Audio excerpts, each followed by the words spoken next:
I just want to do a forward 4 on your block to keep momentum and frames, but I hesitate to do so due to the threat of rage art. I back away, and now you can just take your turn for free. What you have to understand about Flash is that you're playing under the threat of rage art the entire time. At all times when you play against Yoshi, you're basically playing against the threat of a rage art.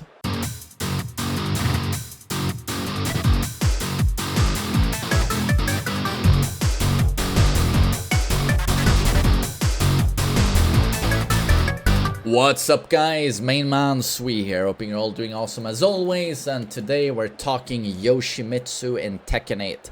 One of the biggest glow-ups ever in the Tekken series. It's funny how certain top players are now saying he might be top 2, only behind Dragunov. Certain top players are saying that. I'm of the opinion that he is S tier. I'm gonna get into it because a lot of people are not in the know on this character.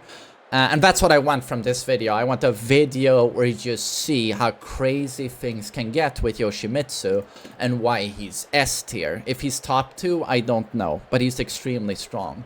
It is interesting to note, however, that, you know, Dragunov goes from Tekken 7 low tier. You could literally say he's the worst character in the game, and you have definitely an argument. But he's now top 1. Like, how much did he jump tier-wise? Yes. And it's the exact same, yes, with Yoshimitsu. He was also argued being, although slightly underrated, I would say, in Tekken 7. He was most of the time put in the bottom tier. And now you could say he is top 2. And it wouldn't be much of an exaggeration. So it's funny how those two characters have really leaped in terms of strength level. This video is going to be what makes Yoshi so crazy strong in Tekken 8. A lot of people don't know.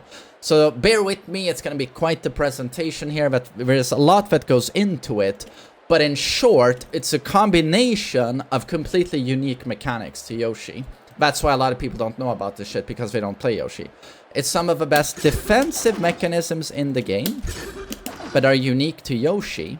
And it's a combination of some of the craziest offensive mechanics in the game. Again, which are unique to Yoshi. The first problem that immediately elevated Yoshi from bottom tier to significantly stronger in Tekken 8 is the fact that a character that has his unique toolset, which, you know, features unblockable launchers, now has significantly higher combo damage.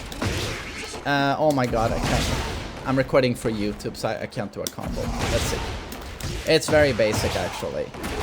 Like so, and then you plant them on the wall, and then you can do the Tekken 8 heat burst into his massive wall combo. That does enormous amounts of damage. There's many other combos we could show. I could demonstrate this. This is something I'm gonna get into more soon. This is the Kin tech trap. This is guaranteed. Note the wall travel.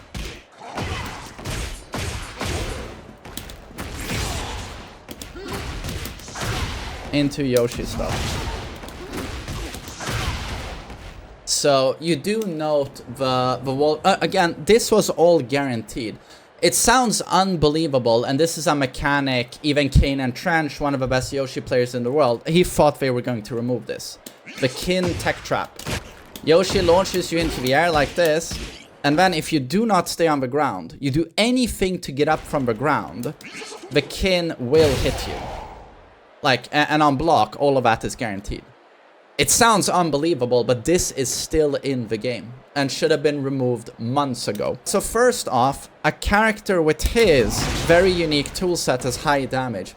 A character like this should never have damage like this. And this is the problem with Xiaoyu as well. They decided, the developers, that everyone should have high damage. But this is how the old design team balanced characters like Yoshi and Xiaoyu. They felt that these characters have such unbelievable Oki options that you can't really do anything about, that they can't have high damage. Their combo damage has to be limited to somewhere around 50 and poor wall travel. But of course in Tekken 8, both Yoshi and Xiaoyu have super high damage, and already you have a problem design-wise. This is step number 1. Step number 2, that also elevates him very high in the tiers, is the fact that he can manipulate his own health bar. Practice mode doesn't allow me to demonstrate this. We can't manipulate the health bars here.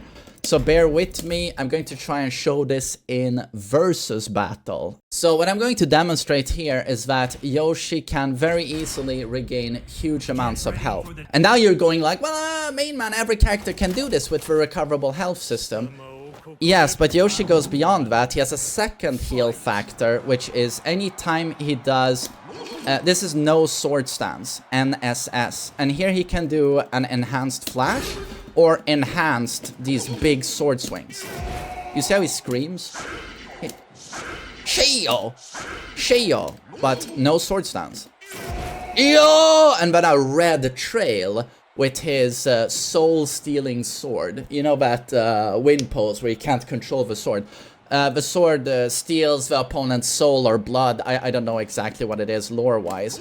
But you see this featured in the gameplay in that if I land a swing like this, an enhanced sword swing, do you see how my life bar goes green? Normally you do a heat engager and you recover health. Yoshi, anytime he does an NSS attack on you, be it a bigger swing, these, or the enhanced flash, he regains health, and this is not recoverable health, this is permanent health. So again, I'm gonna have Kazuya hit me a bit here. As this is not a juggle, I lose permanent health. You see, I have no recoverable health there, right? But now I'm gonna land an NSS enhanced swing. Well, okay, I got a heat engager. We gotta get rid of that first. But do you see my health? This is permanent health. This has nothing to do with recoverable health. It doesn't look like much, but this shit really adds up when he launches you. Say he could launch you with the enhanced flash, gain a lot of health, and then he does down 2-2, and mid-combo goes into NSS, and then in a combo he can regain health multiple times. And the scary thing is that this actually stacks with recoverable health. I've lost a lot of health now. We have recoverable health, and now it's going to stack. Recoverable health and permanent. Do you see that? Do you see this? Did you see that, how it twice increased? This was my recoverable health, activating first, and then permanent recoverable health. This is why you probably haven't thought about it during matches, but you'll see a Yoshi... you know, you've beaten him the entire round, and then he lands an NSS flash on you, and then for some reason he's gone from 10% health left to 50% health again. This is the only character in the game that can do this. So step 1 in understanding how busted this character is in this game is, first off, the damage and combos he is allowed in Tekken 8 with his moveset, with unblockable launchers and flash. And then step 2 is understanding just how much health he can regain with his unique mechanic, the Soul Steal, but also the recoverable health system featured in Tekken 8. So the next thing I want to talk about is the Kin Tech Trap. I think most Yoshi mains agree that it's completely broken. So the way it works is that opponent is launched, hit, down 2-2, down 2-2, and now, here, there's nothing the opponent can do. There's nothing the opponent can do. What they have to do is stay on the ground. Anything they do to stand up, be it a get-up kick, back roll, tech roll, it will hit everything. So what you have to do is stay on the ground and eat this. But then again, once you show Yoshi that you are willing to stay on the ground, he of course has all kinds of stupid stuff to hit you out of that. So again, when this hits on the guard, plus 14 frames, making this guaranteed. So that's how it works. I'm convinced though that this will be removed at some point, but it's still in the game. The next thing we're gonna talk about is Yoshi's unbelievably crazy Oki in this game, much thanks to his new attack forward 1+2. If you ever stayed on the ground in previous games, Yoshi had to do up 3 forward, which is a great option. Like so. Or you would do CD1. Like so. But this was quite a bit of execution and a bit slow. But it gave you the steel pedal effect, right? Slamming you back, you do a back roll and he can do something. Oh, no, I'm incorrect. You see, he does a full backflip on the ground, which is kind of impressive. But you don't really get much after that. In comes the new attack forward 1+2, and we have a proper steel pedal effect, right? And it's no execution. Ton of reach. If he is in NSS, enhanced version, which hits super far. Super far. Actually to the point where you can do this. And this is actually guaranteed. We're gonna talk more about 1-1 later. But yes, guaranteed. What has this done to Yoshi's Oki? It now puts you in an absolute nightmare situation. Nightmare situation. Where he combos you like this. And then, as you go down on the ground here, you are now in between this, which just infinite loops, right? Or if you choose to actually tech roll, we of course have this sword sweep, right? This sword sweep, there's nothing you can do about it. If you tech roll like this, you can't low parry this because it's a weapon. The only thing you can do about this is jump it. But as this tracks your tech roll, you have no time to do anything. When you've tech rolled, you've already lost if he calls you out on this. Another crazy thing about 4-1+2 and interesting is that it's -12 on block. But a Yoshi might do this.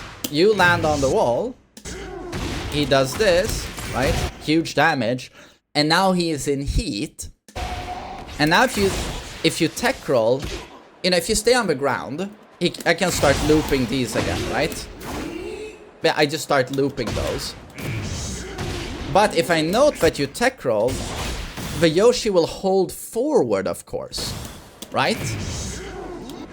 I note you tech roll, on reaction I'll hold forward, and now I heat dash out of it into a +5 situation, and you take a huge amount of chip. So actually, this at -12 even, if used properly in an Oki situation, is unbelievably spammable. You know how Kazuya has really good Oki? You know, you fall onto the ground, and that's the first 50-50 situation. Is Kazuya gonna steel pedal, or is he gonna apply a 50-50? It's like, are you gonna stay on the ground, so I need to steel pedal you, or are you gonna get back up again to your feet?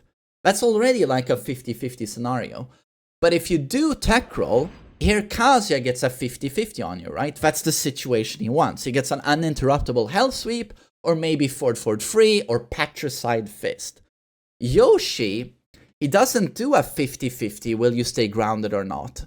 And then branch out into, oh, you tech rolled, now I'm gonna 50-50 where I'm with a mid or low. Yoshi skips this step. His Oki is always just as base and easy as, if you stay on the ground, steel pedal, but if you tech roll, he's not gonna 50-50 you with a mid or a low. As soon as you tech roll, it's already over. You have been launched yet again. So that's the thing a lot of people don't understand with his Oki. Like, Yoshi has the best Oki in the game. And it's not even close. And I showed you the Kin tech trap. It's not even close. And of course this is also a tech trap. Like, fully homing.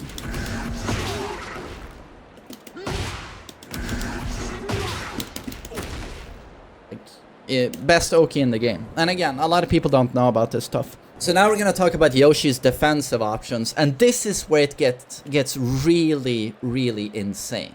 This is where he, in my opinion, almost completely breaks the game. So we're gonna have, you know about Flash. You've already eaten this attack a million times. So, This is the only character in the game that can do this, by the way. This is very interesting. So Yoshi presses 1+4, and he gets a 6-frame startup parry. Active frames from 6 to 9, so 3 active frames. 6 frames startup.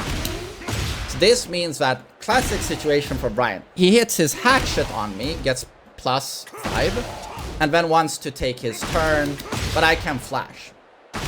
Right? This gives me a guaranteed back 2-2. If I'm in no sword stance, I have an enhanced flash, right? It's a full launch, and I regain health, right? This is a super powerful mechanic. And when you think about it, like, think about rage arts. I'm not a huge fan of the rage art mechanic. I think they're very cinematic, they look cool. I like when I hit a rage art. I like it when I call out a rage art and I punish it. But in the end, it's sort of a super powerful comeback mechanic for someone who didn't really earn it. You know, you got your ass kicked the entire round. I'm fucking body bagging you. Like, you're getting ragdolled all over the fucking stage. And then you have 10% of your health bar left. And then you wake up from the wall. And I'm very hesitant to take my turn because you are glowing red. Right? I mean, you've been in this situation a million times before. Like, how many times have you seen someone tech roll from the wall into rage art? And you get interrupted because you timed your attack improperly. With Kazuya, you know, I'm playing, you have 10% left. When you tech roll like this, I just want to do a forward 4 on your block to keep momentum and frames, but I hesitate to do so due to the threat of rage art. I back away, and here, this mechanic is so powerful that maybe you didn't rage art, right? And now, you can just take your turn for free and use your entire move list against me because I'm so hesitant to take my turn due to the threat of rage art. And that's a bit annoying to me. I don't know if I like that about Tekken, that whole rage art thing. I think I should be able to take my turn because I'm beating you, but, you know, comeback mechanic. Catering a little bit to beginners, etc. I do like the cinematic approach of rage art, but you get what I'm saying. I don't know if I like this situation. What you have to understand about Flash is that you're playing under the threat of rage art the entire time, at all times. When you play against Yoshi, you're basically playing against the threat of a rage art. Just like I demonstrated right now with Brian, it's this constant, can I take my turn? You never have frames really against Yoshi. Unless you're so heavy plus, his 6 frames don't matter and you can interrupt. That's something that's very frustrating to me about Yoshi. It's almost like he's always in the rage art state. And you'll hesitate to take your turn. You'll do a hatchet like this, and then do nothing. And be like, oh, is he gonna flash? And then he does this, and you just wanna kill yourself. That's basically how annoying this matchup gets. Normal flash, not much of a hitbox. And SS flash, huge hitbox. Even if you sidestep here, like around Yoshi, it can hit you due to its huge hitbox. So this will catch things the normal flash won't. So NSS flash, and in heat, all the attacks are NSS now. All the attacks are NSS, but they cost heat. That's basically what Yoshi's heat is. He has permanent NSS. That's what it is. And also enhancing certain other attacks, but we're gonna get into that. So Yoshi's heat crazy due to perma NSS and perma health gain, right? As we discussed before. The NSS flash, he regains a ton of health, permanent health. So again, like, flash could be the best move in the game. If you already don't understand why it could be the best move in the game, I would like to give you an additional example here. Victor is one of the strongest meta characters in the game for tournaments. This is a combination of him being tricky newcomer. He's not hurt by being legacy. Even top players are still a little bit unfamiliar with the matchup and what he can do. That's just how complicated Tekken characters are. He's also extremely basic. He's very easy to play, which is great for tournaments. And he's very all-round, has consistent whiff punishes, and has some really strong frames and stance pressure, which we see a lot of in Tekken 8 in general. He also has one of the best wall combos. I might do a video on Victor soon. But another thing he has is this move, which is never to be underestimated. So this is back 1+2. This is one of the best power crushes in the game.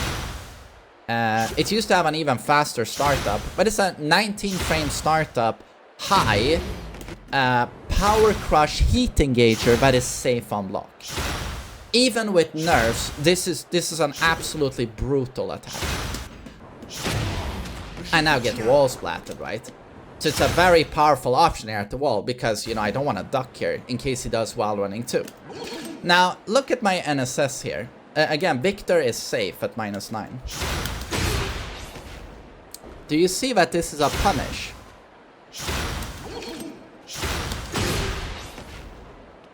I am launch punishing a move. Again, this is not the flash catching you preemptively at like a parry.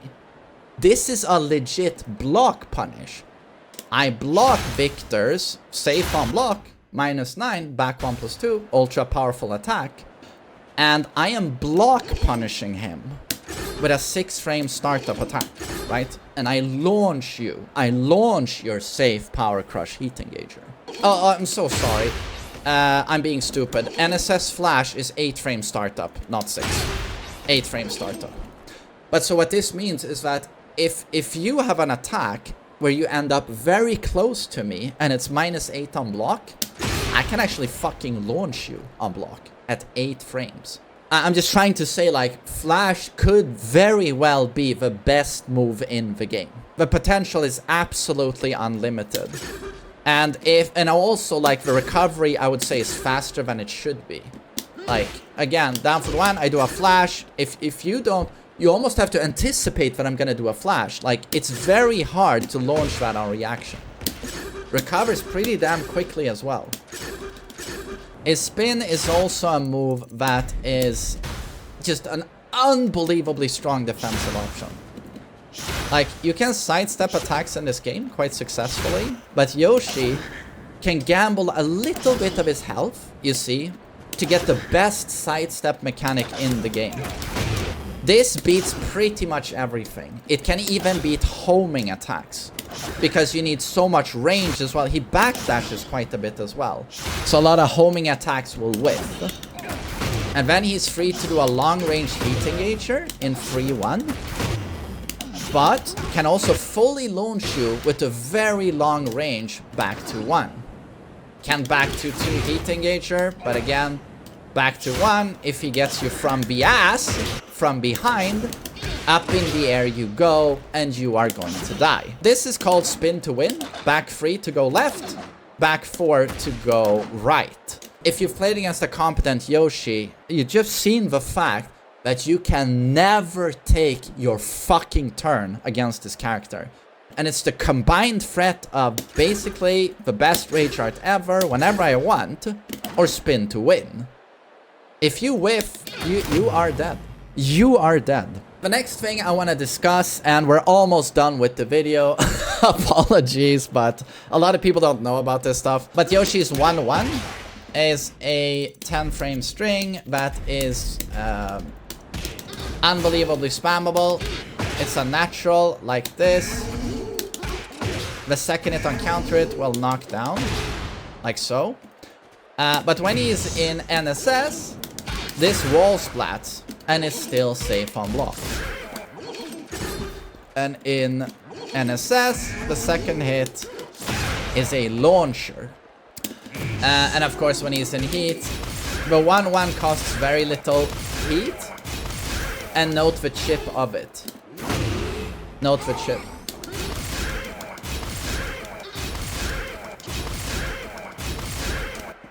And of course, when he is in heat, as I demonstrated before, this is guaranteed. That's guaranteed.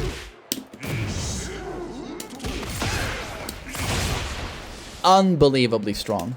Unbelievably strong. Another thing to look at is his fly stance, which was greatly buffed in this game. He still has this throw, which is an unbreakable throw that you have to duck, which he will mix with this heat engager.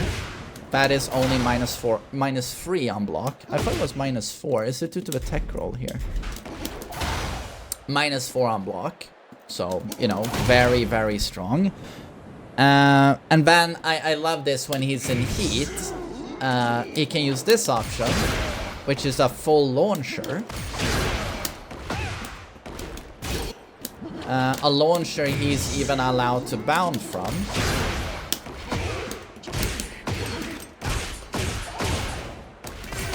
Yeah, I don't know what combo they would do, but I'm not a Yoshi player, but it does huge amounts of damage as he's allowed to bound from it. And then on block, +2. And did you see the chip damage? Yeah, it's a pretty good mix-up, you know, fly. Back 1-1, +4 on block, even in normal state, of course. And then fly. This mix-up, of course, you know, is +4 with huge chip. It's a very good attack. And then the last thing I want to discuss is his down for 2. So this is the last thing I want to talk about, which is Yoshi's down for 2. And you probably know how strong the universal down for 2 is in this game. It's a move most characters have, I think. It's just been a universal attack throughout Tekken history. Down for 2s are super strong in Tekken 8 and always have been due to being a safe launcher. The down for 2s that are safe will not launch you while you are crouching, as you can see. That would be too much, you know, if it was a proper mid launcher. But will not launch you when you're crouching. But if you whiff anything or just standing and not guarding, they will, it's a full launch and they are safe on block. As you can see, a lot of down for 2s are -8 on block. Yoshi's is -7. And Yoshi's down for 2 has a fuck ton of reach. It's one of the longest reaching down for 2s and only -7 on block. This has more reach than Paul's down for 2. And Paul's down for 2 is -8. Again, this is -7. But also, of course, has the ability to beat jabs. Not as consistently as Paul's, but still perhaps more than it should. So, this is what I wanted to get into in this video. I hope you have a greater sense as to why Yoshimitsu is so strong in Tekken 8. But it's a combination of his unique defensive mechanics, which are just super broken in Tekken 8, and it's also a combination of his unique moveset combined with the super high damage, health regen, and then just how strong his heat is with unlimited NSS attacks. And then I could also go into detail with how he has a lot of fundamental tools that are also insanely strong. But I think that would be too much for this video. But in any way, I hope you feel a little bit enlightened on Yoshi if you didn't know all of this prior to watching this video. And I hope you learned something, and I hope you have a great day. So take care.